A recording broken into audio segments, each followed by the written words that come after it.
Tiago 1, versículos 12 até o versículo número 15.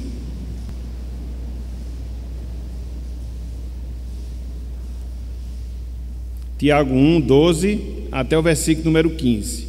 Assentados mesmos como os irmãos, as irmãs estão. Diz o seguinte, a palavra de Deus, Tiago 1, 12 até o versículo 15. Bem-aventurado o homem que suporta com perseverança a aprovação, porque, depois de ter sido aprovado, receberá a coroa da vida, a qual o Senhor prometeu aos que o amam. Ninguém, ao ser tentado, diga, sou tentado por Deus, porque Deus não pode ser tentado pelo mal, e Ele mesmo a ninguém tenta. Ao contrário, cada um é tentado pela sua própria cobiça, quando esta o atrai e seduz.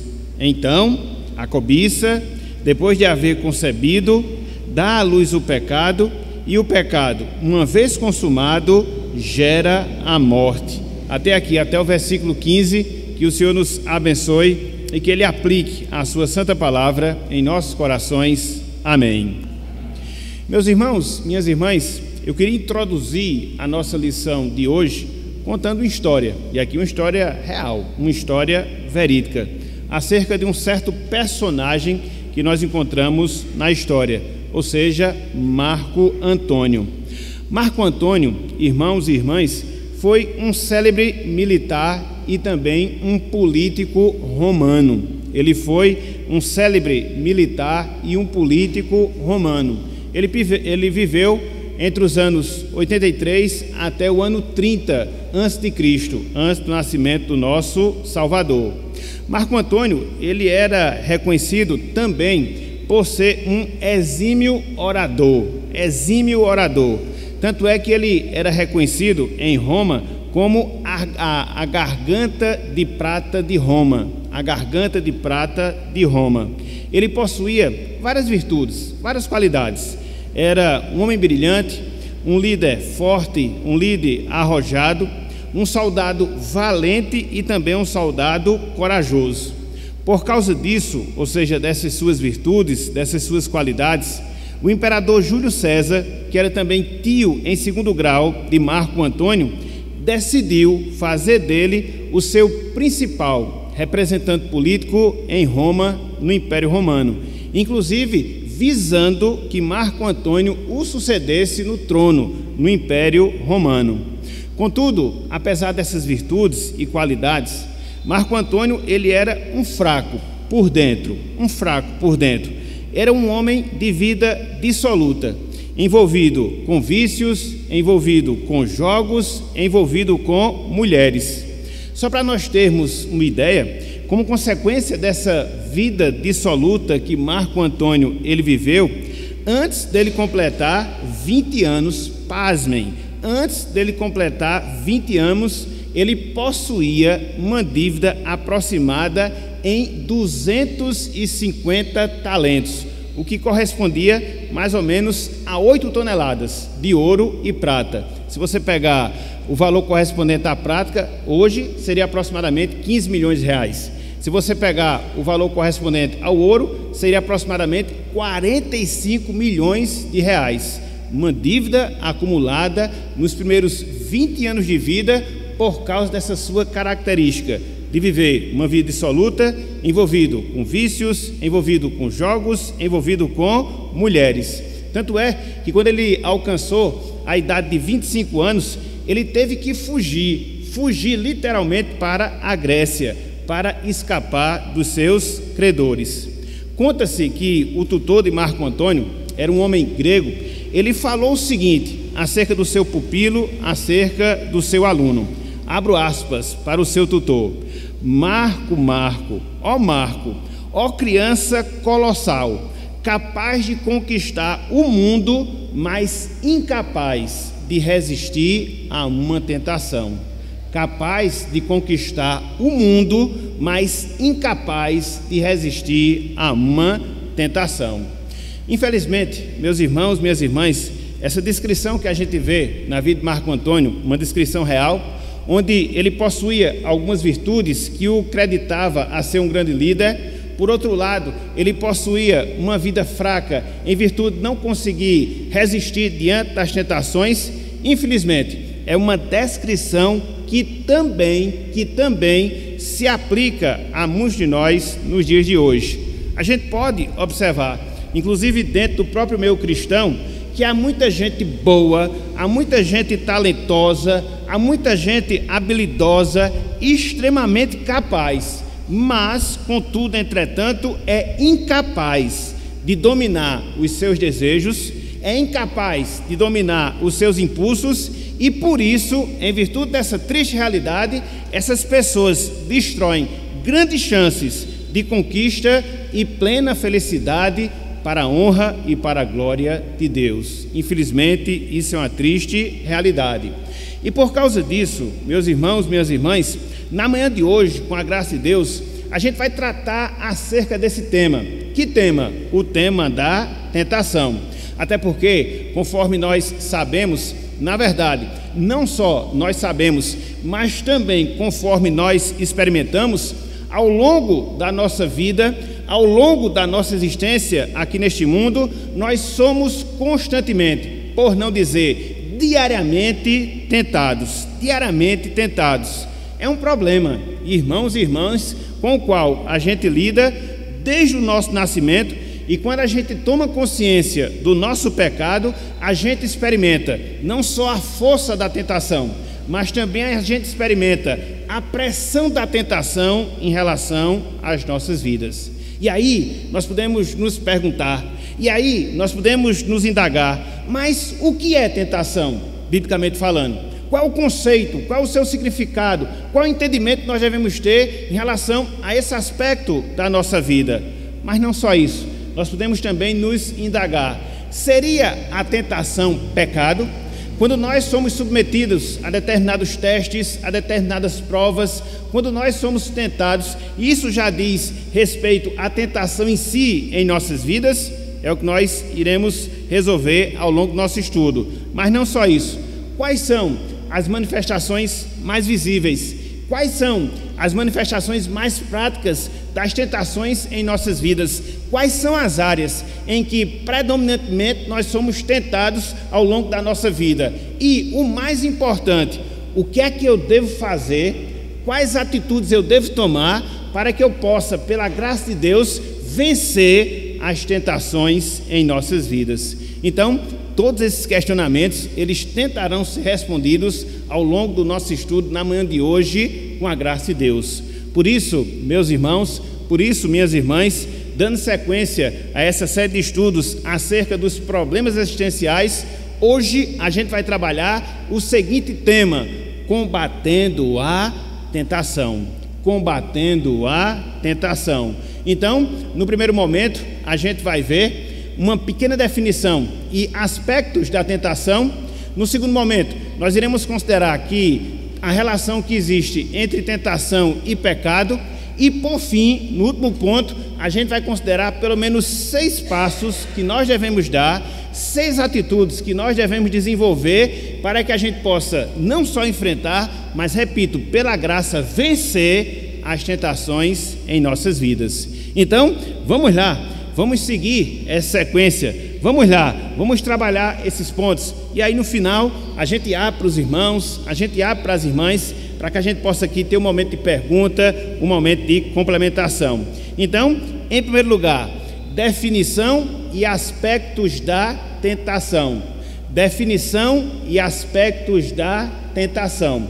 Abram aí, meus irmãos, abram aí, minhas irmãs, na carta de João. Inclusive, é o livro que a gente está lendo na nossa introdução na EBD. Carta de João, capítulo 2. A gente vai ler alguns versos desse capítulo. 1 João, capítulo 2, versículos 15 até o versículo número 17. 1 João, capítulo 2, versículos 15 até o versículo número 17. A gente vai concentrar a atenção no versículo 16, mas eu quero ler todo o contexto aqui para a nossa melhor compreensão. 1 João, capítulo 2, versículos 15 até o versículo número 17. Diz o seguinte: não ameis o mundo, nem as coisas que há no mundo. Se alguém amar o mundo, o amor do Pai não está nele. Verso 16, atentem para esse verso. Porque tudo que há no mundo, a concupiscência da carne, a concupiscência dos olhos e a soberba da vida, não procede do Pai, mas procede do mundo. Ora, o mundo passa, bem como a sua concupiscência. Aquele, porém, que faz a vontade de Deus, permanece eternamente. Irmãos, irmãs, qual seria uma definição bem direta? Irmãos, irmãs, qual seria uma definição bem prática em relação à tentação? A gente podia definir tentação mostrando que tentação é tudo aquilo que nos atrai. Tentação é tudo aquilo que nos seduz, nos levando a desobedecer e desobedecer a palavra do Senhor. Então, ao pensarmos em tentação, que esse conceito, que essa definição fique impregnada na nossa mente e no nosso coração. Ou seja, repetindo, tentação é tudo aquilo que nos atrai, tentação é tudo aquilo que nos seduz e que nos leva a desobedecer a palavra de Deus, a desobedecer a palavra do Senhor. Quando a gente pensa nisso, a gente percebe que a tentação é uma triste realidade inerente à nossa vida, à nossa existência aqui na terra. Se você é um filho, se você é uma filha de Adão, naturalmente você é uma pessoa tentada ao longo da sua existência aqui nesse plano. Quando nós pensamos um pouco mais aprofundadamente em relação a isso, a gente percebe, irmãos, a gente percebe, irmãs, que o mundo, o diabo, a nossa própria carne, eles são bastante criativos na hora de nos tentar e nos levar a desobedecer a Deus, a transgredir a palavra e a palavra do Senhor. Contudo, meus irmãos, contudo, minhas irmãs, existem três aspectos da tentação que são mais notórios. Existem três aspectos da tentação que são mais presentes e que são uma realidade ao longo da nossa vida, ao longo da nossa existência.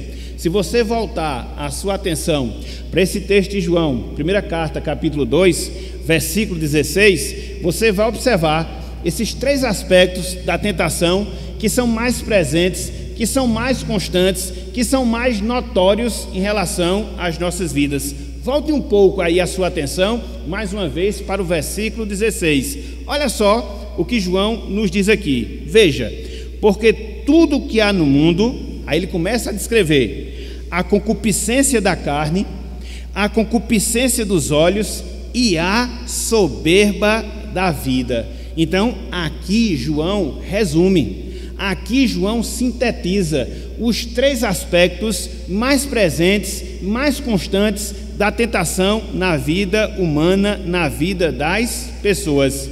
E é interessante, porque quando você observa esses três aspectos que são destacados aqui por João, você vai encontrar esses mesmos três aspectos na queda, quando o primeiro casal foi tentado. Você vai observar esses três aspectos sendo uma realidade na tentação de Jesus lá em João capítulo 4. O que é que esses aspectos eles têm em comum? Eles procuram incitar o nosso desejo, eles procuram incitar a nossa satisfação para que nós possamos ir de encontro à vontade de Deus e à vontade do Senhor. E aí fica a pergunta: quais são esses aspectos? Quais são esses aspectos da tentação? Em primeiro lugar, nós somos tentados, meus irmãos, minhas irmãs, em relação à satisfação da nossa carne. Nós somos tentados em relação à satisfação da nossa carne, da nossa estrutura material. É por isso que João diz: a concupiscência da carne, o desejo da carne, é uma primeira área. É um primeiro aspecto em que nós somos tentados ao longo da nossa vida aqui na terra, é promover satisfação à nossa carne. Vamos ver como isso é presente lá no Éden?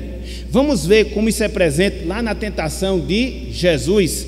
Sem desmarcar esse texto aqui de João capítulo 2, abram aí, por favor, Gênesis capítulo 3. Abram aí, Gênesis capítulo 3. a gente vai fazer aqui um rápido exercício bíblico aqui, mas vai ser interessante, porque a gente vai notar que, como dizia Salomão, não existe nada novo debaixo do céu. Nada novo debaixo do céu. Gênesis capítulo 3, versículo 6. O contexto anterior a gente já sabe, né? A queda de Adão, de Eva. Gênesis 3:6, Jonatas. Olha só o que a gente vê na parte inicial desse verso. Veja, o primeiro aspecto da tentação, satisfação da carne, concupiscência da carne. Olha só o que acontece aqui no Éden, 5.000 anos atrás. Olha só o que acontece aqui, veja, Gênesis 3, versículo 6. Vendo a mulher que a árvore era boa para se comer, para trazer satisfação à carne, concupiscência da carne. Vamos lá para Mateus capítulo 4. Mateus capítulo 4. Olha só, meus irmãos, como as coisas elas são bem marcantes nesse sentido. Cristo foi tentado, ele foi conduzido pelo Espírito Santo ao deserto, e lá por 40 dias ele foi tentado. Mas aí, esses 3 aspectos da tentação são registrados. Ele foi submetido a outras tentações, mas pelo menos essas 3 foram aqui registradas. Mateus capítulo 4, versículos 2 e também o versículo 3. Mateus 4, versículo 2 e versículo 3. Olha só. E depois de jejuar 40 dias e 40 noites, teve fome. Veja, qual foi a primeira porta que Satanás quis abrir? Qual foi a sua investida que foi registrada aqui no Evangelho de Mateus? Versículo 3, olhem só. Então o tentador, aproximando-se, lhe disse a Jesus: se és filho de Deus, manda que estas pedras se transformem em pães. Satisfação física, satisfação carnal, é o primeiro aspecto das nossas tentações. Conforme nós vimos, Eva foi atraída pelo prazer que sentia em comer do fruto proibido. Por semelhante modo, conforme nós temos aqui em Mateus, Satanás, ele tenta Jesus investindo na fome que Cristo, nosso Senhor, sentia e na satisfação queria promover ao seu corpo se ele transformasse as pedras em pães. Então, meus irmãos, minhas irmãs, essa é a mesma realidade que nós nos deparamos, essa é a mesma realidade que nós enfrentamos. Há sempre um apelo na tentação para que a gente possa satisfazer a nossa carne, o nosso aspecto material.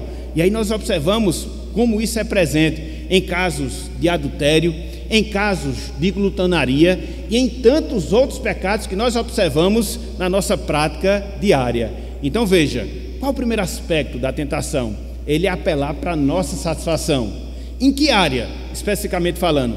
Na satisfação da nossa carne, concupiscência da carne. Mas é só isso que envolve as nossas tentações?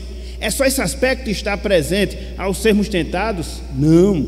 Além de apelar para a satisfação da nossa carne, as nossas tentações, elas apelam também para a satisfação dos nossos olhos. Por isso João falou, concupiscência dos olhos.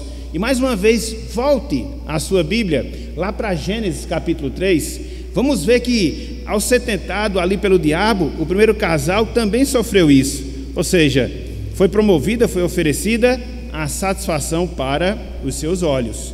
Veja, Gênesis 3, versículo 6, na sequência do verso, o texto diz o seguinte: vendo a mulher que a árvore era boa para se comer, e aí segue, agradável aos olhos, agradável aos olhos.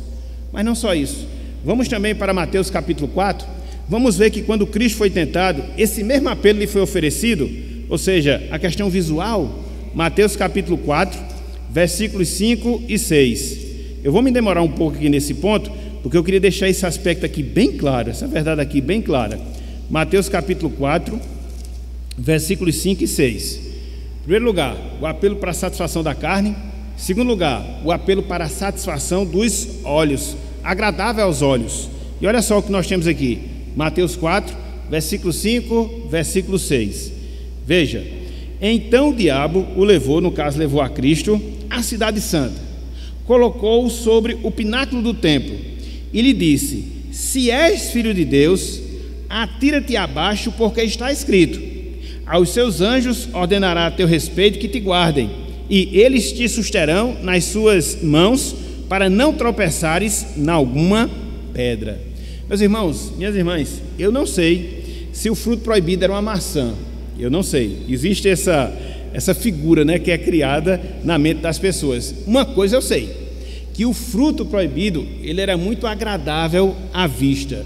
Era um fruto muito bonito de se ver. E é interessante porque é a mesma estratégia que o diabo usa aqui para laçar Cristo. Ou seja, ele saltar do pináculo do templo, ser sustentado por anjos, todo mundo vê aquele espetáculo fabuloso, extraordinário, e aí ficaria muito mais fácil de Cristo iniciar o seu ministério dessa forma. Ele é aquele que os anjos sustêm. Então veja, o apelo para se ver, o apelo visual. Então, nós também, nos nossos dias, somos sempre atraídos por aquilo que nós vemos, quer seja o parceiro dos outros, quer seja a beleza dos outros, quer seja os bens dos outros. Então há sempre esse apelo visual. Mais ou menos é como você vê nas peças de publicidade.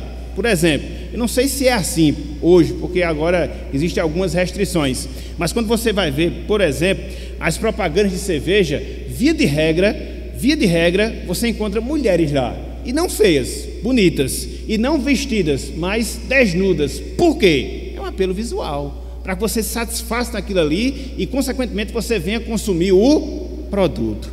Então veja, o segundo aspecto da tentação é esse: ele apela para a nossa satisfação visual, a satisfação dos nossos olhos. Então veja, as tentações vêm para tentar satisfazer os desejos da carne, as tentações vêm para tentar satisfazer os desejos dos olhos, mas não só isso. Em terceiro lugar, as tentações, elas procuram nos satisfazer em relação ao nosso ego, a satisfação do nosso ego, do nosso eu. Vamos mais uma vez para Gênesis capítulo 3. É interessante que é a mesma sequência de João: concupiscência da carne, concupiscência dos olhos, soberba da vida. É a mesma coisa, a estratégia é a mesma. Muda os personagens, mas o tentador é o mesmo e o seu plano também ele é o mesmo. É interessante que esse estudo hoje pela manhã vai casar direitinho com um sermão à noite, vão se encaixar, e não percam, vocês vão ver essa relação, sobretudo isso aqui. Veja, Gênesis capítulo 3, versículo 6: vendo a mulher que a árvore era boa para se comer, veja, agradável aos olhos, e atentem, e árvore desejável para dar entendimento. E não era qualquer entendimento, era o mesmo entendimento de Deus, era o mesmo entendimento do Senhor. Como Deus, esta foi a proposta: sereis conhecedores do bem e do mal. Olha só o ego, olha só a soberba, olha só a vanglória que rondaram o coração do primeiro casal.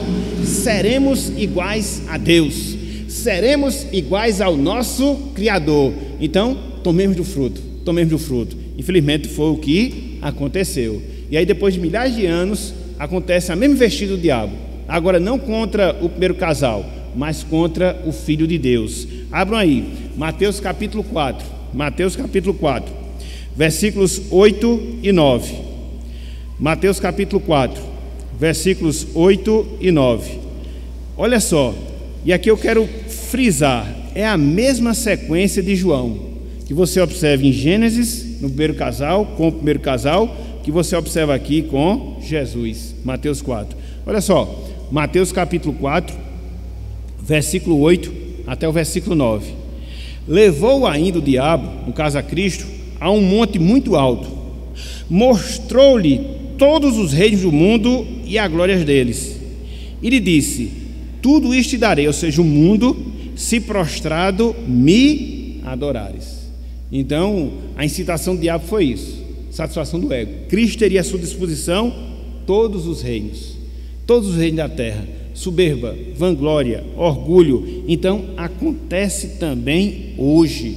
Nós somos tentados quando nós somos insuflados no nosso ego, no nosso eu, nos nossos desejos de sempre querer nos destacar em detrimento das outras pessoas, e se possível tomando inclusive o lugar de Deus na nossa vida. Isso é, na prática, idolatria. Então, meus irmãos, minhas irmãs, o que é que fica aqui, resumidamente? Que são nessas 3 áreas, especificamente falando, que nós somos mais tentados na nossa vida: satisfação da nossa carne, satisfação dos nossos olhos e satisfação do nosso eu, do nosso ego. E o que é que fica aqui de lição? O que é que fica aqui de aprendizado? Que eu, você, todos nós devemos ficar atentos, mas atentíssimos mesmo com esses perigos que sempre rondam a nossa vida e que procuram nos estimular a pecar, que procuram nos instigar a ir de encontro à palavra de Deus, à palavra do Senhor. O orgulho, a satisfação carnal e também a satisfação visual. Se você, meu irmão, se você, minha irmã, conseguir fechar essas 3 portas de investida do diabo contra a sua alma, você vai ter pelo menos 90% da sua luta ganha contra o diabo.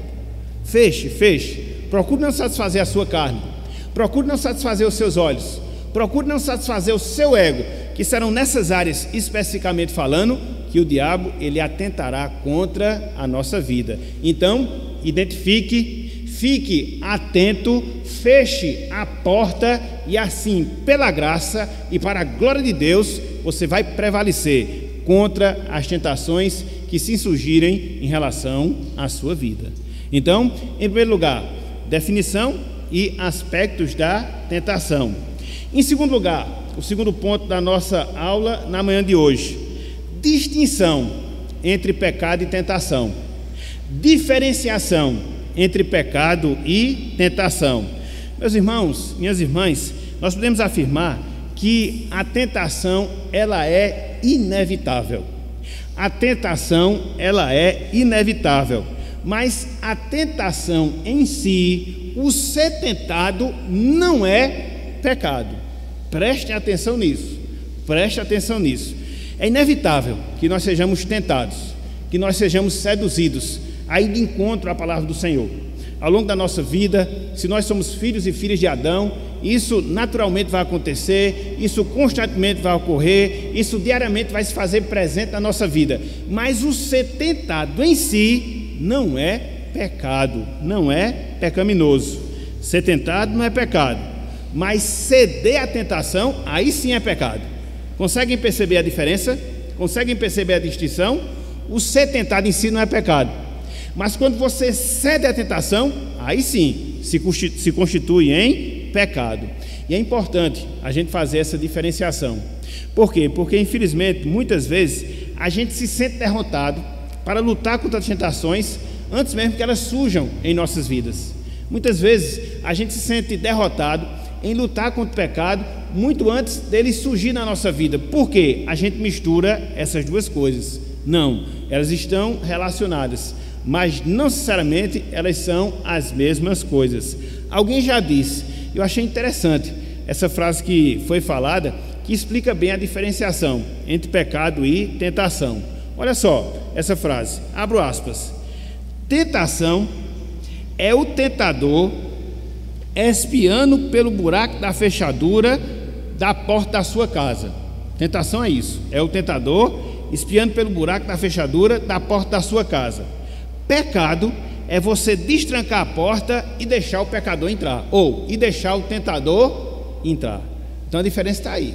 Você não evita que o tentador fique na brecha da sua porta olhando, mas você peca ao abrir a porta e deixar ele entrar. Aí sim é pecado. Então a gente não pode evitar, meus irmãos, a gente não pode evitar, minhas irmãs, que alguém olhe pelo buraco da nossa fechadura. Não, mas a gente pode controlar a nossa fechadura. A gente pode reforçá-la, a gente pode trancá-la, para que assim a gente não dê brecha ao tentador das nossas vidas. Então, todos nós fomos, todos nós somos, todos nós seremos e seremos tentados. Contudo, nós só pecaremos quando nós cedermos às tentações. E aí você pode perguntar, mas onde é que a gente pode encontrar confirmação para isso? Será que há algum respaldo? Será que há alguma base bíblica para que a gente possa chegar a essa compreensão? tentação em si não é pecado, e sim o ceder à tentação? Sim, meus irmãos, sim, minhas irmãs. E eu queria lhes dar pelo menos duas razões, dois motivos que confirmam essa afirmação que nós fizemos. Ser tentado não é pecado, ceder à tentação, aí sim é pecado. E quais são essas duas razões? E quais são esses dois motivos? Em primeiro lugar, o ensino de Cristo. O ensino de Cristo. Abram aí, por favor, bem rapidinho. Lá no Sermão do Monte, na oração dominical, Evangelho de Mateus, capítulo 6. Olha só o que Cristo ensinou ao nos ensinar acerca da oração. Veja, Mateus 6, 12 e 13. Existe certa relação entre pecado e tentação, mas elas não são a mesma coisa. Olha só, Mateus 6, versículos 12 e também o versículo 13. Olha só o que Cristo ensinou aqui quando Ele nos deu um modelo de oração. Ele fala, versículo 12: e perdoa-nos as nossas dívidas, assim como nós temos perdoado aos nossos devedores. Versículo 13: e não nos deixe cair em tentação, mas livra-nos do mal. Veja que pecado a gente confessa, tentação a gente pede por libertação. Perceberam a diferença? Perceberam a distinção dentro da oração, do modelo de oração que Cristo aqui nos ensina? Em relação ao pecado, qual é o pedido? Perdoa, perdoa, perdoa. Em relação à tentação, qual é o pedido? Me livra, me livra, me livra. Então são coisas distintas quando você considera nesse sentido mais específico, nesse sentido mais aprofundado. Então, quando a gente peca, o que está reservado para nós? Chegarmos diante de Deus e confessarmos o nosso pecado. Mas antes de nós pecarmos, ao sermos tentados, ao sermos oprimidos, o que é que se exige de nós? Que nós oremos. Não que Deus nos perdoe por causa dessa tentação, mas que Deus nos livre dessas tentações. Então, pelo ensino de Cristo, é claro, pelo ensino de Cristo é patente. Uma coisa é pecar, outra coisa é ser tentado. A tentação em si não é pecado, mas quando você abre a porta da tentação, aí sim, você pecou. Então, é a primeira razão, é o primeiro motivo. Mas não só isso. Se de um lado, a primeira razão, o primeiro motivo de nós asseverarmos esse ponto é o ensino de Jesus, em segundo lugar, a segunda razão, o segundo motivo é o exemplo de Cristo, o exemplo de Jesus. Cristo foi tentado, sem contudo ter pecado. Olha só que coisa interessante. Abram aí, Hebreus capítulo 4. Hebreus capítulo 4.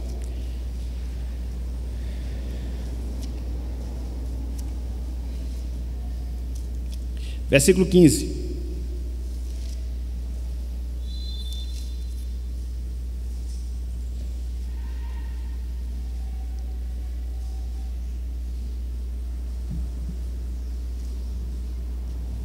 Olha só o que o autor aos Hebreus aqui fala em relação ao nosso Salvador. Olha só, atentem para essas palavras. Atentem para essas palavras. Hebreus capítulo 4, versículo 15. Ele diz, porque não temos sumo sacerdote que não possa compadecer-se das nossas fraquezas. Por quê? Veja, antes foi ele tentado em todas as coisas à nossa semelhança, mas sem o quê? Está vendo aí? Ele foi tentado, mas não pecou. Então, se tentação fosse a mesma coisa de pecado, como é que Cristo seria o Salvador dos pecadores? Se ele teria pecado, considerando que tentação fosse pecado. Não, meus irmãos, ele foi tentado, não só ali em Mateus capítulo 4, mas ao longo de toda a sua vida.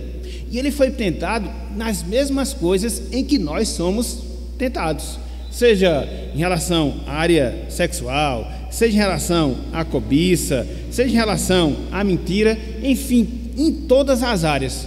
Por quê? Para que ele fosse o nosso Salvador perfeito, ele teria que vencer todas as tentações para nos garantir agora as condições que nós temos para lutar contra todas as tentações. Ele foi na frente, foi tentado em todas as coisas, venceu as tentações, para que hoje ele nos proporcione vitória em meio às nossas tentações. Então, o nosso capitão foi na frente de nós, foi na nossa frente, melhor dizendo, entendeu? Garantiu a nossa vitória. E agora, baseado na sua vitória, nós temos essa convicção, nós temos essa certeza de que pela graça, confiando no seu poder, para a sua glória, nós também venceremos as tentações em nossas vidas. Aí você pode dizer, todas? Todas não. Mas a gente vai ter aqui um grande recurso, a gente vai ter aqui uma grande bênção, porque nós pecaremos, inevitavelmente nós pecaremos, mas não seremos escravos, subjugados, sujeitos ao diabo, isso não, jamais. Por quê? Por causa da vitória que nós temos em Cristo. Então, o que é que fica de lição aqui nesse ponto? O que é que fica de lição aqui nessas verdades que nós estamos considerando? Que nós, meus irmãos, minhas irmãs, não devemos sentir o peso da culpa, nós não devemos sentir o peso da vergonha ao sermos tentados ao longo da nossa vida. Às vezes acontece isso, a gente se sente culpado, a gente se sente envergonhado, porque nós fomos tentados, não necessariamente porque nós pecamos, não, muito pelo contrário. Ser submetido à tentação e sofrer por não ceder à tentação é algo positivo, é algo virtuoso. Então, demonstra a nossa resistência contra o pecado. E isto, meus irmãos, e isto, minhas irmãs, é de fundamental importância para que nós possamos desenvolver uma vida de piedade, uma vida de consagração, uma vida de santificação. Por quê? Porque se você cede rapidamente às tentações, por quê? Porque se você se encaminha rapidamente na vereda do pecado, como é que você vai desenvolver a sua vida de piedade? Então, muitas vezes, você vai ser oprimido mesmo pelas tentações. Muitas vezes você vai padecer, você vai se angustiar, você vai sofrer, mas enquanto você não ceder a ela, graças a Deus por isso, permaneça assim, firmes ainda mais, para que assim você possa avançar, para que assim você possa crescer, para que assim você possa se firmar no caminho e no caminho da santidade. Então, se essa é uma realidade na sua vida, você luta contra determinadas tentações, dentro de determinadas áreas, mas pela graça Deus está ali sustentando, pela graça Deus está ali assistindo, louve a Deus por causa disso, e permaneça assim, firme, permaneça assim, constante, e dependa ainda mais de Deus, para que você possa avançar no caminho da santidade.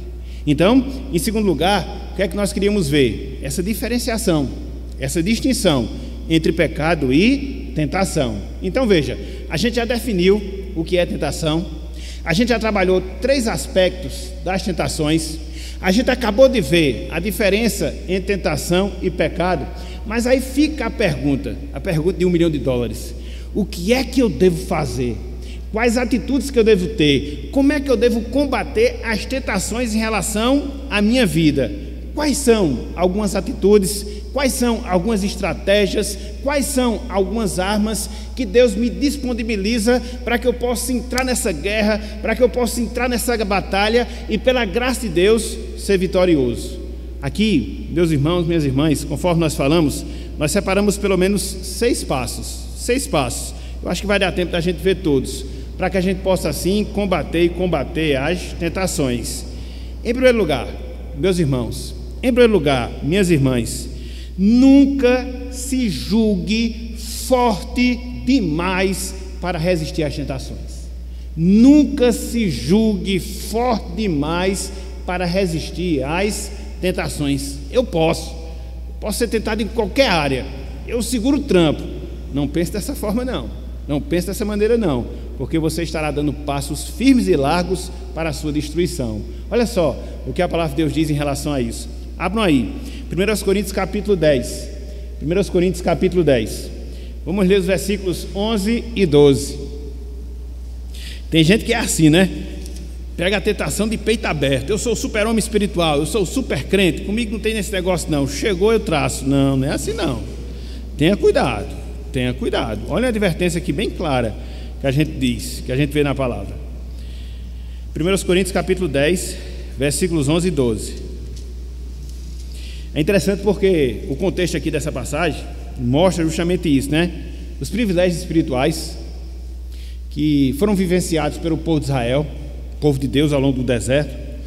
E a gente percebe que eles acabaram cedendo nas tentações e pecando em várias áreas, na área da cobiça, na área da idolatria, na área da imoralidade, na área da desonra a Deus, na área da murmuração. Versículos 5 a 10 você tem toda essa lista aí dos pecados que eles cometeram. Aí chegamos agora no versículo 11 e 12, e qual é o arremate que Paulo faz, que serve de desafio para nós e de advertência? Olha só, 1 Coríntios capítulo 10, versículos 11 e 12, pegando essa linha de raciocínio, do versículo 1 até o versículo 4, os privilégios espirituais, dos versículos 5 até o versículo 10, as tentações que eles não cederam, da cobiça, da idolatria, da imoralidade, da desonra e da murmuração. E agora o princípio, versículos 11 e 12, olha só o que Paulo fala: estas coisas lhes sobrevieram como exemplos e foram escritas para advertência nossa, de nós outros, sobre quem os fins dos séculos têm chegado. Então, tudo isso que aconteceu com Israel serve de lição para mim e para você, para que a gente não vá no mesmo caminho.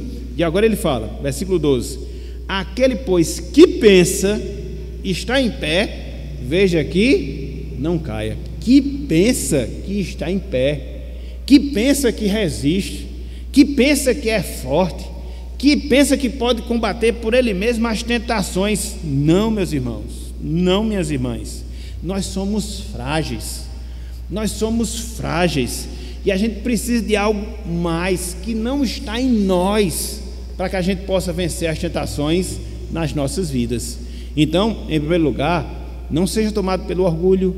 Em primeiro lugar, não seja tomado pela soberba de você pensar que em você tem a força, a resistência para não cair em tentação. Mas aí você fica a se perguntar: sim, beleza, eu tomo consciência disso, não tenho força, não tenho resistência para poder lidar com a tentação por mim mesmo, pela minha própria capacidade. Então, o que é que eu devo fazer? Aí você tem um outro passo que você deve dar. Tenha consciência que Deus vai dar sempre um escape à sua tentação. Tenha consciência que Deus, Ele vai dar um escape à sua tentação. Olha só o que diz no versículo seguinte, versículo 13. Olha só. Ele falou, no versículo 12, aquele que pensa que está em pé, cuidado que não caia. Versículo 13, eu acho lindo esse texto. Ele diz o seguinte, não vos sobreveio tentação que não fosse humana. Todas as tentações que nos vêm são humanas, são resistíveis, vamos assim dizer. Mas Deus é fiel, veja, e não permitirá que sejais tentados além das vossas forças. Está vendo aí? Ninguém é tentado com aquilo que é mais forte do que ele. Não, pelo contrário, juntamente com a tentação, veja, vos proverá livramento, de sorte que a possais suportar. Então, Deus dá sempre um escape às nossas tentações, quando nós não nos orgulhamos, quando nós não ficamos soberbos, e quando a gente depende da sua graça para isso. E isso já nos leva a uma pergunta seguinte: mas na prática, o que é que eu devo fazer? Na prática, o que é que eu devo realizar para que assim a graça de Deus me assista e eu possa resistir às tentações, eu possa sobressair diante das tentações? E aí você vai ver aqui o terceiro passo que você deve dar.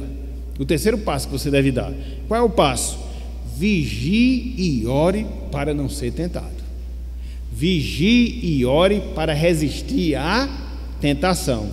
Olha só o que Cristo nos ensina lá no Getsemane, Mateus 26, versículo 41, texto conhecidíssimo nosso, Mateus 26, versículo 41. É como diz o hino, os salmos e hinos: vigie e ora, o coração pequeno, um temporal pode abrigar. Bem de manhã e sem cessar, vigiar e orar. Veja, Mateus 26, versículo 41. Olha só o que Cristo fez, olha só o que Ele nos ensina, no caso ensinou aos discípulos e também nos ensina hoje. Ele falou, Mateus 26, 41: vigiai e orai, para que não entreis em tentação. O espírito na verdade está pronto, mas a carne é fraca. Meus irmãos, a oração é o meio pelo qual Deus fortalece o nosso homem interior. A oração é o meio pelo qual Deus fortalece o nosso homem interior. Para quê? Para que nós possamos resistir às tentações. Cristo, o nosso Salvador, ele usou esse recurso. Aqui em Mateus capítulo 26, ele está no Getsêmani. Ele sabia que seria preso. Ele sabia que iria sofrer, padecer na mão das pessoas. Ele sabia que iria morrer, substituindo assim o nosso lugar na ira de Deus. E diante daquele quadro terrível, daquela angústia profunda que ele sentia, já tendo consciência de tudo aquilo que iria ocorrer na sua vida, para que ele não se demovesse daquele propósito, daquela atitude de seguir adiante, o que é que ele faz? Ele ora, meus irmãos. Ele busca a Deus. Ele clama ao Senhor. E ele era o Deus encarnado, o próprio Filho de Deus. Se ele usou esse recurso para vencer a tentação, o que é que você espera que você vai fazer para também vencer a tentação? É oração, meus irmãos. É oração. Oração individual, oração pública, oração nas nossas devocionais, sejam privadas, sejam familiares, mas também nas nossas devoções em relação à igreja como corpo de Cristo. E aqui para nós, eu estava preparando esse estudo e fiquei pensando, a julgar pela participação que a gente tem nas nossas reuniões públicas de oração, a conclusão a que eu cheguei é que a gente não é tentado, não. Está tudo uma beleza para as nossas vidas. Por que não vem ninguém orar? Ou vem poucas pessoas orar? Então, a gente deve viver uma vida, tentação não vem. O diabo está da nossa porta para fora. Ele não chega na nossa vida não, entendeu? Somos muito poderosos, porque eu nem preciso. Eu nem vou para a igreja. Não vou para a igreja na sexta-feira, quando tem oração com os irmãos. Não vou para a igreja no sábado pela manhã, que também tem oração com os irmãos. Não vou para a igreja enquanto sem horas na terça-feira à tarde, porque eu não sou tentado.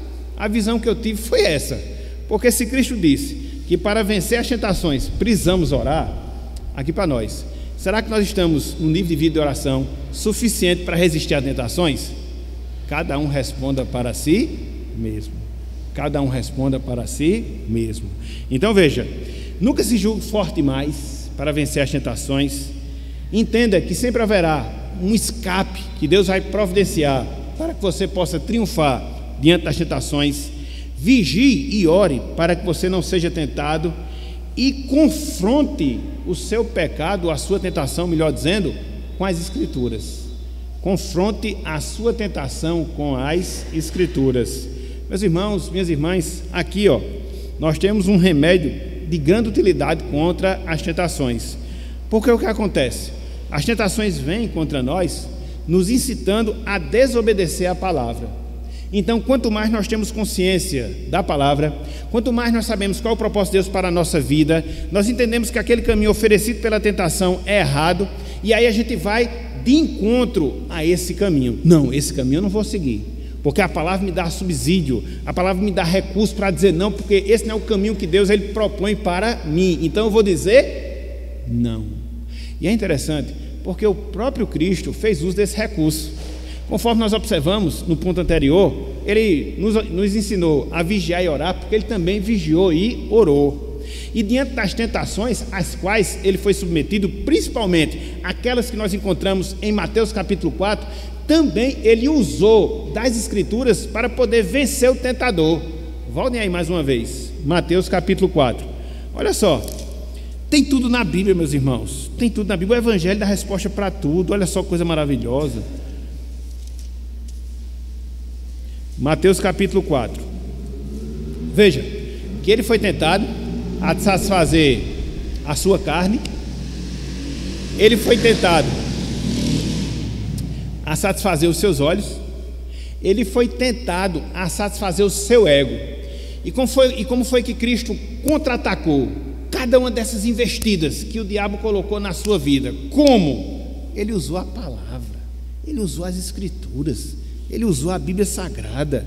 Então é assim que a gente deve fazer. O diabo vem, mas a gente vai contra ele, contra a palavra. Que ele venha com o seu trem carregado de demônio, que a gente vai com a verdade da palavra de Deus, e a gente vai ver quem vai prevalecer. Então olha só, Mateus capítulo 4, versículo 4. Ao ser tentado para satisfazer a sua carne, olha só o que Cristo disse. Jesus, porém, respondeu: está escrito, Não só de pão viverá o homem, mas de toda a palavra que procede da boca de Deus.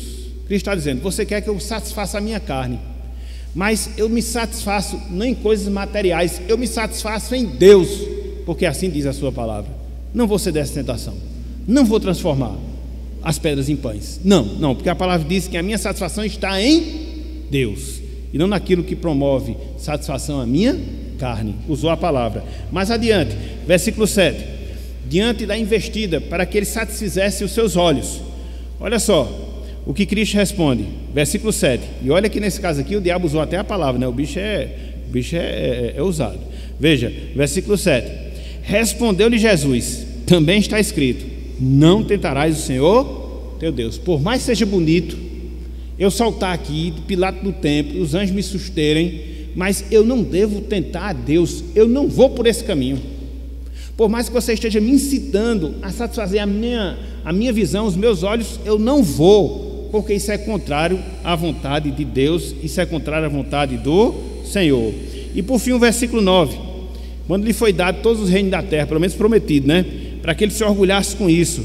Olha só o que ele vai responder, versículo 10, melhor dizendo, ele diz: então Jesus lhe ordenou: retira-te, Satanás, porque está escrito, ao Senhor teu Deus adorarás e só a Ele darás culto. Então eu vou cultuar somente a Deus, eu vou me sujeitar somente a Deus, e não vou querer as esmolas que o diabo me dá, não, muito pelo contrário, mas eu vou me satisfazer em Deus e adorar somente a Deus. Então, meus irmãos, é assim que a gente usa a palavra, para contra-atacar as investidas do diabo contra a nossa alma. Então veja, conforme nós estamos considerando, não se julgue forte demais para vencer as tentações, sempre haverá um escape para você resistir às tentações. Vigie e ore para não cair em tentação, confronte a tentação com as escrituras, e em quinto lugar, escolha as armas certas contra as tentações. Escolha as armas certas contra as tentações. Então, para cada tentação que a gente enfrenta na nossa vida, nós devemos ter uma postura diferenciada, para que assim a gente possa vencê-las, para que assim nós possamos vencer. A primeira atitude que nós devemos ter: resistir. Existem determinadas situações que a gente deve resistir de pronto à tentação. Não. Olha só o que Tiago fala, lá no capítulo 4, versículo 7. Abram aí, Tiago capítulo 4. Então, se uma pessoa chega e lhe seduz, né, para ir no caminho do erro, o que é que você deve fazer? Não. Você está lá na sua empresa, ou você está lá no seu emprego, e chega alguém lhe incitando a agir de maneira desonesta, o que é que você deve fazer? Ficar discutindo com ele sobre honestidade moral? Não. Diga logo não e pronto, entendeu? Arrete Satanás. E é assim que a gente deve fazer. Olha só o que diz aqui Tiago capítulo 4, versículo 7. Tiago 4, 7. Tem hora que você tem que ser curto e grosso. Tem que ser, porque o diabo é astuto. Então, se você ficar com um corpo mole, ele sobe nas suas costas. Então, veja, Tiago 4, versículo 7. Sujeitai-vos, portanto, a Deus, veja, mas resistir ao diabo, ele vai fazer o quê? Não dialogue com o diabo. Não e não. Dê as costas e vá embora. Resista. Então não vá conversar com ele, como foi conversar, terminou sendo enrolada, e aí o negócio virou bagunça. Então há pecados que você tem que resistir logo de pronto. Não e não. Em segundo lugar, há tentações que a gente deve evitar. Fugindo delas. Olha só o que nós temos aqui em 1 Coríntios capítulo 10, versículo 14. Tem muitos textos aqui, mas não vai dar tempo não, já deu o primeiro toque. Eu vou resumir aqui esse ponto. 1 Coríntios capítulo 10, versículo 14. Então, evite. 1 Coríntios capítulo 10, versículo 14. Olha só o que Paulo diz aqui, ó. 1 Coríntios capítulo 10, versículo 14. Simplesmente ele fala isso: portanto, meus amados, fugi da idolatria. Então, se você está assim ali tentado, seduzido, não tente se envolver com aquilo ali, não. Fuja. Aqui é igual aquelas situações, né? Muitas vezes você tem ali de trabalhar com uma determinada pessoa e às vezes por uma questão até de bondade, o diabo é muito astuto nesse negócio, e você vai se relacionando com aquela pessoa, às vezes tem uma oportunidade de levá-la para casa ou passar perto da casa, sexos opostos, entendeu? Sexos opostos. E aí o que acontece? Vai uma vez, vai duas, vai três, vai quatro, quando vê o desmantelo está feito. Conversou e aí vem aquele negócio, Satanás coloca os desejos no nosso coração, a gente vai pensando diferente. Então evite a aparência do mal. A Bíblia diz que você não deve nem fazer o mal e você deve evitar a aparência do mal. Quantos ministérios foram abaixo porque os pastores não lidaram com isso aí de maneira correta? Às vezes com uma disposição de bondade, talvez, não vou julgar o coração de ninguém, mas deram brecha para que Satanás pudesse agir, pudesse passar uma determinada imagem, e aí a bagaceira estava feita. Então evite. Se isso vai promover desonra ao nome de Deus, se isso vai dar porta para que você caia em pecado, fuja. Eu me lembro aqui de José do Egito, estava lá na casa de seu patrão, sendo seduzido diariamente pela sua patroa, e aí chegou aquele ponto de tanto dizer não, ela se agarrou com ele, tirou a sua roupa. O que foi que José fez? Foi embora. Como dizia o pastor Nessi, a operação José do Egito. Então, meu irmão, não vá não, corra, não fique não. Se você ficar, você vai boiar, entendeu? Não fique não. Então evite, vai embora. Determinados ambientes acontece muito, né? Às vezes você é convidado para determinadas comemorações, quando você chega lá, é aquela bagunça, entendeu? Bebida, música mundana. Meu irmão, não entre não, vai embora. Vai fazer o que ali? Ah, por causa de consideração nada. Eu devo ter consideração a meu Deus, entendeu? Então, se a pessoa me chama para um ambiente e aquele ambiente não é propício a mim, aquele ambiente não vai cooperar para a minha vida espiritual, meu nome é tchau. Acabou-se. Eu sou chato? A gente tem que ser chato, tem que ser um inconveniente, tem que ser politicamente incorreto para a gente poder servir a Deus. Isso é ser radical, é ser na raiz. Então evite. E há determinadas situações, tentações que você deve reverter. Aquele negócio que eu gosto sempre de falar: faça de limão uma limonada.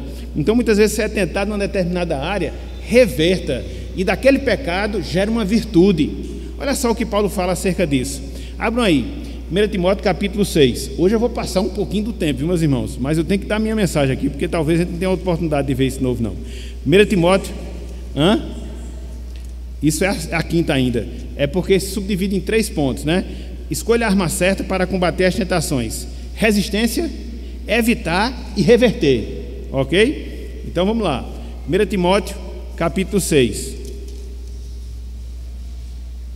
Esse negócio é o cão mesmo, né? Quando a gente chega na universidade, então, meu amigo, o inferno desce para aquele lugar ali, porque não é brincadeira não. O que você tem ali de tentação em todas as áreas, entendeu?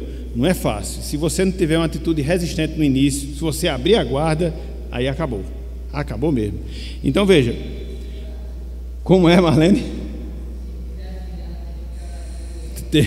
Tem que orar mesmo, Marlene, muito. O negócio é bagunçado. Meu tempo já era, imagino hoje. Olha só, 1 Timóteo capítulo 6, versículo 9 e 10, depois 17 até o versículo 19.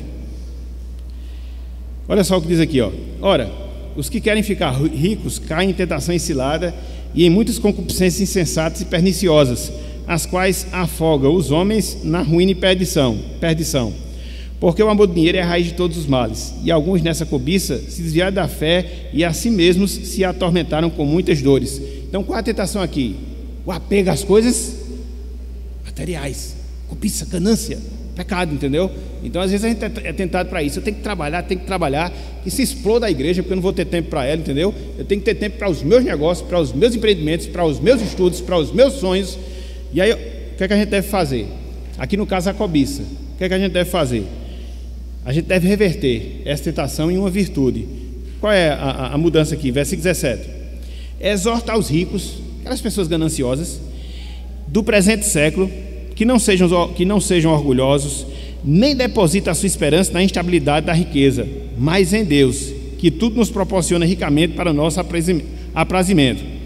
Versículo 18: que pratique o bem, sejam ricos de boas obras, generosos em dar, prontos a repartir, que acumulem para si mesmos tesouros, sólido fundamento para o futuro, a fim de se apoderarem da verdadeira vida. Então, ao invés de você ser cobiçoso, você ser tentado pela sua cobiça, seja generoso, entendeu? Reverta a tentação em uma virtude. Então, se eu sou tentado a ser cobiçoso, que eu possa procurar a partir daquilo ali a ser generoso.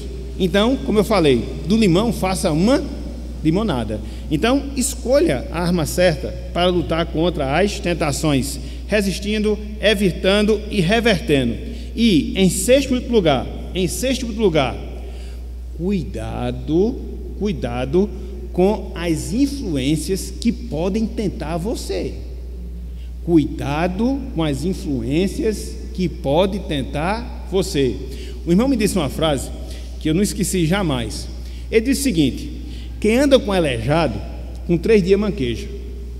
Por quê? Porque a associação, ela gera assimilação. A associação, ela gera associação. Então, se você se relaciona muito proximamente, muito constantemente, de pessoas que não honram a Deus, de pessoas que não respeitam a Deus, de pessoas que falam palavrão, de pessoas envolvidas em prostituição, em bebida, em vício, o que é que você vai esperar ser depois de um tempo? Igual a ela.